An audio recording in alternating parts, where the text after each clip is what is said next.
जिन एक ऐसी एंटिटी जो हम इंसानों की आंख से ओझल है। वो हमारे गिर्द मौजूद तो है, लेकिन पैरेलल एग्जिस्टेंस में ये एंटिटीज हमें देख सकती हैं, लेकिन हम इनको नहीं देख सकते, मगर इनकी मौजूदगी को महसूस ज़रूर कर सकते हैं। अस्सलाम वालेकुम, आई एम डूर हॉरर। इस चैनल पर ज़्यादातर मैं आप लोगों की भेजी हुई हॉरर स्टोरीज़ को नरेट करता हूँ, लेकिन आज का एपिसोड अब तक के तमाम एपिसोड से बहुत डिफरेंट है, क्योंकि आज के एपिसोड में हॉरर स्टोरी की सिर्फ नरेशन नहीं है, बल्कि एक अनसॉल्व्ड पैरानॉर्मल केस है जो कि एक न्यूली वेडेड कपल ने एक्सपीरियंस किया है। इस केस की गहराई तक पहुँचने के लिए हमारे साथ साइकोलॉजिस्ट भी ऑन बोर्ड हैं, जिनमें से एक पैरासाइकोलॉजिस्ट है। Now imagine कि it's been just 2 days since your marriage और आधी रात को आपकी आँख खुलती है एंड टू योर सरप्राइज़ आपकी जो बेगम होती हैं वो आपके बेड पर मौजूद नहीं होती हैं। आप कमरे के चारों तरफ अभी नज़र दौड़ाना शुरू ही करते हैं कि आप अपने सामने एक औरत को खड़ा देखते हैं कि जो अंधेरे में आपको घूर रही होती है, और वो औरत और कोई नहीं बल्कि आपकी बेगम होती है, जो उस अंधेरे में खड़े होकर आपको घूर रही होती है। तो शुरुआत आज से चंद साल पहले होती है, जब निम्रा और शकील की अरेंज मैरिज को अंजाम दिया जाता है। काफ़ी धूमधाम से दोनों के घर वाले इस शादी के जितने भी रस्म रिवाज हैं उनको पूरा करते हैं, और फिर आखिर को शादी अपने इख्तिताम पर आ पहुंचती है। शकील एक 9 to 5 वर्किंग एम्प्लॉय है, जबकि निम्रा सिर्फ एक हाउसवाइफ है। इनकी शादी को अभी कुछ ही टाइम गुजरा था जब शकील ने नोटिस करना शुरू किया कि निम्रा के बिहेवियर में काफ़ी चेंजेस आ रही हैं। निम्रा कुछ इस तरह से एक्ट कर रही है कि उसके साथ मामलात कुछ ठीक नहीं लग रहे शकील को। वक्त गुजरने के साथ साथ उसकी हरकतों में काफ़ी नेगेटिव सा इम्पैक्ट भी देखने को मिलता है, लेकिन शादी की वजह से नए घर में शिफ्ट हुई है। इस बात को मद्देनज़र रखते हुए शकील काफ़ी हद तक उसकी हरकतों को इग्नोर भी करता है।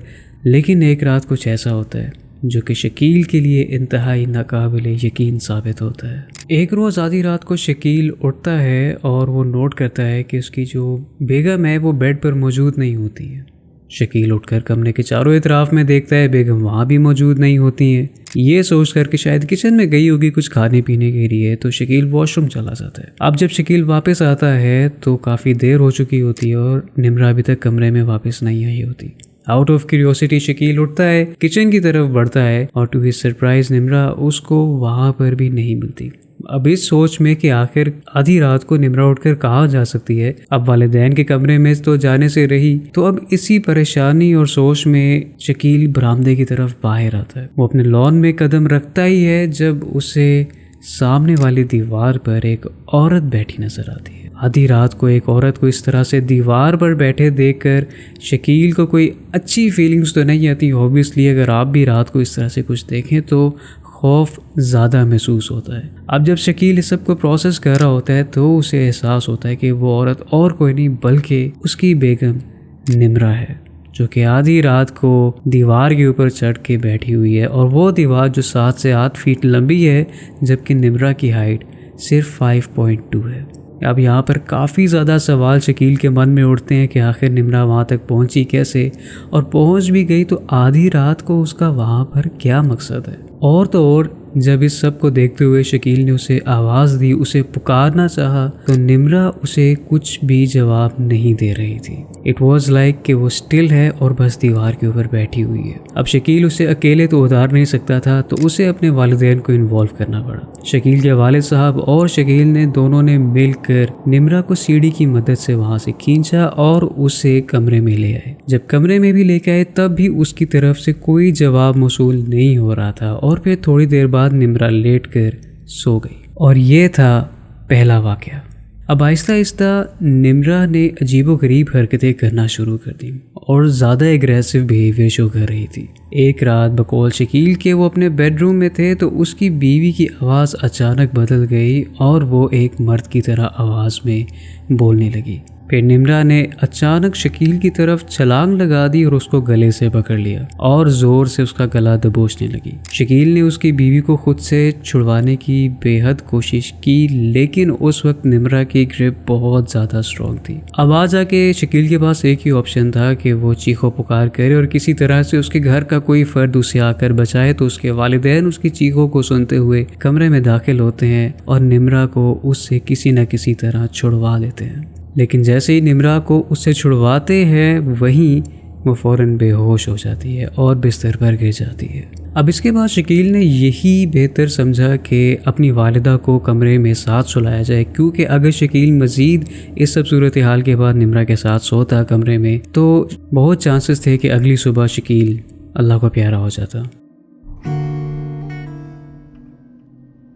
अब तक शकील की वालिदा को एहसास हो जाता है कि ये मामला थोड़ा जिन पोजेशन के हवाले से काफ़ी स्ट्रॉन्ग है, क्योंकि इस तरह की हरकतें कोई आम या फिर नॉर्मल इंसान तो बिल्कुल भी नहीं करता। मगर शकील को इस बात से एतराज़ उठता है क्योंकि वो ये समझता है कि इंसान अशरफुल मखलूक है और जिन हिरासा कर सकते हैं इंसानों को, लेकिन उनके जिस्म पर काबू नहीं पा सकते। इसी सब को मद्देनज़र रखते हुए शकील ने यह सोचा कि निम्रा का इलाज किसी साइकोलॉजिस्ट से करवाया जाए, तो उसने अपने शहर के बेहतरीन साइकोलॉजिस्ट से निम्रा के लिए रुजू किया। सेकंड ओपिनियन के लिए उसने दूसरे शहर के भी बेहतरीन साइकोलॉजिस्ट से रब्ता किया और वहाँ पर भी निम्रा का थॉरली चेकअप करवाया गया। मगर दोनों की रिपोर्ट्स के मुताबिक जो डायग्नोसिस निकला था उसमें ना तो निम्रा किसी चाइल्डहुड ट्रॉमा का शिकार रही थी और ना ही वो किसी साइकोलॉजिकल डिसऑर्डर में मुब्तला थी, जो शकील के लिए एक नाकाबिले यकीन बात बन गई थी, क्योंकि जो इवेंट्स हुए थे निम्रा से रिलेटेड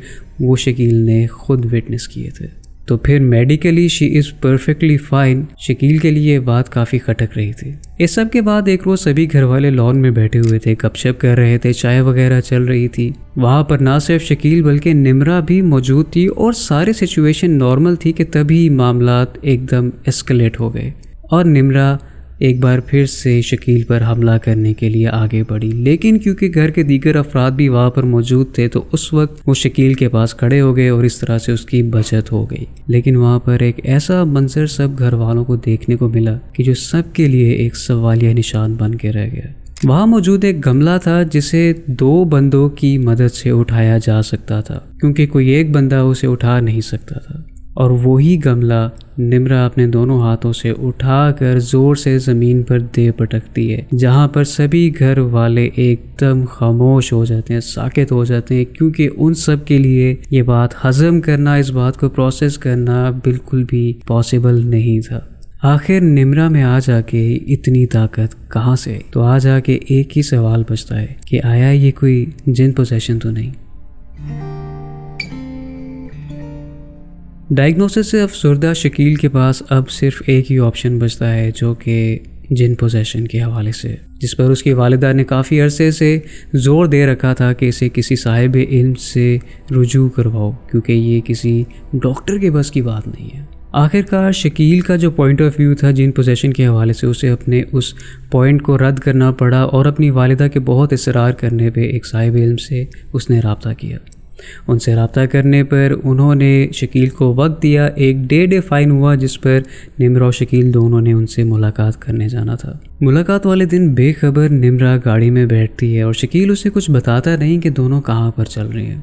जब वो मंजिल के करीब पहुंचते हैं तो उनको एक जगह पर अपनी गाड़ी पार्क करनी पड़ती है, क्योंकि वो जिस मोहल्ले में घर उनका सिचुएटेड होता है उसके लिए उन्हें पैदल चलकर थोड़ा सफ़र करना पड़ता है। अब दोनों मियाँ बीवी पैदल चलकर उनके घर में जाते हैं। वहाँ पर साहिब इल्म से मुलाकात होती है तो साहिब इल्म निम्रा से बैठकर तफसीलन बातचीत करते हैं, उसका हाल अहवाल जानते हैं और उसे कुछ आयात पढ़ने के लिए सजेस्ट करते हैं। आखिर में वो शकील से इस बारे में बात करते हैं, जिस पर वो उसे बताते हैं कि निम्रा के साथ ना तो उन्हें किसी काले जादू का मामला लग रहा है और ना ही उसके ऊपर किसी किस्म के असरात हैं जो कि अमूमन महसूस हो जाते हैं, क्योंकि असरात बेसिकली नेगेटिव एनर्जीज ही होती हैं। तो अब साइकोलॉजिकल डायग्नोसिस के बाद साहिब इल्म का भी यही कहना था कि जिन पोजेशन का केस नहीं है, she is fine in that way as well. ये वो पॉइंट है जो शकील के लिए इंतहाई फ्रस्ट्रेटिंग साबित होता है। शकील के कोलीग वकास, जिन्होंने हमारे साथ ये केस शेयर किया है, इस सब के दौरान उनको दूसरी कंट्री में मूव आउट करना पड़ गया, जिसकी वजह से उनका ताल्लुक उस कंपनी से, उस कंपनी के तमाम एम्प्लॉयज़ इंक्लूडिंग शकील से ताल्लुक मुनक़ता हो गया था।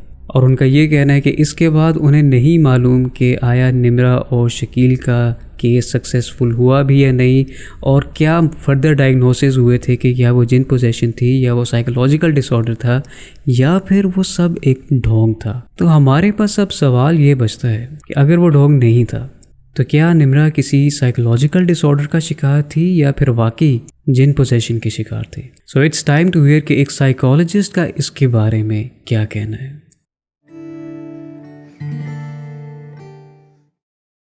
अस्सलाम वालेकुम एवरीवन, माय नेम इज़ रुसल अहमद। मैं इंडिया से हूँ and I am a psychologist and a clinical hypnotherapist. Clinical hypnotherapy paranormal psychology का एक सब पार्ट है या एक सब कैटेगरी है। It's a therapy itself. इसमें हम जिन possession, black magic, spirit attachment जैसी चीज़ों को भी केटर करते हैं और इसमें ट्रीटमेंट भी है अलग अलग मोडालिटीज़ चूज़ करके, और इससे हम चेक भी कर सकते हैं कि किसी के ऊपर इस तरह की प्रॉब्लम्स हैं कि नहीं है। Coming back to our case, इस केस में मैंने एक चीज़ नोटिस की कि जिस तरह से आमिल ने और साइकियाट्रिस्ट ने इस चीज़ को आइडेंटिफाई किया है कि इनके ऊपर कोई जिन पोजेशन नहीं है, कोई साइकोलॉजिकल इशू नहीं है, तो अगर हम इस चीज़ को हटा दें, मेंटल हेल्थ इश्यूज़ को साइड में रख दें, तो ऐसे केसेस हिप्नोथेरेपी में नोट किए गए हैं जहाँ पर बाज़ वक्त जो भी एंटिटी होती है वो इतनी पावरफुल होती है कि वो खुद को होस्ट से डिटैच कर सकती है टेम्परेरी बेसिस पे अपने बेनिफिट के लिए। इस तरह की जो एंटिटीज़ होती है उनको ये चीज़ मालूम होती है कि इस होस्ट का और हमारा कनेक्शन तोड़ने की कोशिशें की जा रही हैं आमिलों के थ्रू या फिर अलग अलग जो भी तरीके यूज़ किए जाते हैं पोजेस्ड इंसान को के ट्रीटमेंट के लिए, तो उनको मालूम होता है। ऐसी केसेस भी हिप्नोथेरेपी में नोट किए गए हैं जहाँ पर हमने देखा है कि एक क्लाइंट जो है वो पोजेस्ड है, सारे साइंस हैं उनके ऊपर कि वो उनके ऊपर कोई एंटिटी है, लेकिन जब हम उनका इलाज करने के लिए उनको क्लिनिक पर लेकर आते हैं तो क्लिनिक में एंटर करने के बाद जब उनको चेक किया जाता है तो वो एंटिटी नहीं होती है। तो इस तरह की एंटिटी ज़िद्दी भी बहुत होती है, वो नहीं छोड़ना चाहती है होस्ट को, तो वो खुद को डिटैच कर लेती है कोई भी होली प्लेस या ऐसी जगह एंटर करने से पहले जहां उनको इलाज होने वाला हो या फिर क्लिनिक में एंटर करने से पहले। ये चीज़ हमने रिकॉर्ड की है। और उसके अलावा जो भी इस लेडी की जो भी एक्टिविटीज़ है, जो भी प्रॉब्लम्स हैं, वो क्लियरली वो एंटिटी नहीं चाहती कि वो मैरिड लाइफ एंजॉय कर सकें, इसलिए भी ये हो रहा है। जितना भी मुझे समझ में आया है, मुझे लगता है कि इनके ऊपर एक बहुत ही स्ट्रॉन्ग एंटिटी है और इस तरह के सिमिलर केसेस मैंने देखे हैं जहाँ पर जो भी होस्ट है या जो भी पोजेस्ड इंसान है उसकी डेथ तक हो गई है कई केसेस में, क्योंकि इस तरह की चीज़ इलाज नहीं करने देती है। So this was my take.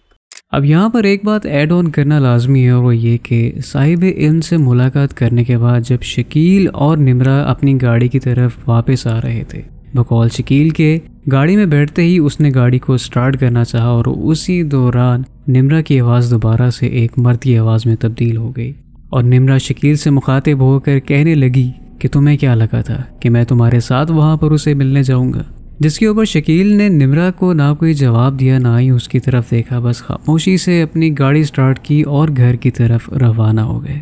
इस वक्त रात के 1:30 हो रहे हैं, लेकिन मेरे मन में बहुत सारे सवाल हैं सबको लेकर, पर मेरा एक सवाल है जो सबसे ज़्यादा अहम और ज़रूरी है, और वो सवाल ये है कि अगर निम्रा साइकोलॉजिकली बिल्कुल परफेक्ट डिफ़ाइन हुई है, उसके साथ किसी किस्म का कोई मसला मसाइल नहीं है, आ जाकर जिन पोजेशन ही बचती है, तो अगर ये जिन पोजेशन है तो निम्रा का ये जो पैरानॉर्मल इवेंट्स हैं वो तभी क्यों ट्रिगर होते हैं जब उसका हस्बैंड उसके सामने मौजूद हो? निम्रा अपने हस्बैंड पर ही क्यों अटैक्स करती है जबकि घर में उसके हस्बैंड के अलावा और भी दीगर अफराद मौजूद हैं? कुछ सवाल शायद हमारे लिए सिर्फ सवाल बन के रह जाते हैं। इसीलिए मैं आपकी भी राय जानना चाहूँगा कि आपका इस सब को लेकर क्या कंक्लूजन है, कि आप इस सब के बारे में क्या कहते हैं। So let me know your feedback in the comments below. मैं श्योरली सारे के सारे फीडबैक्स रीड करूँगा और मैं उन्हें रिस्पॉन्ड भी करूँगा जो जो मुझे वैलिड लगेंगे।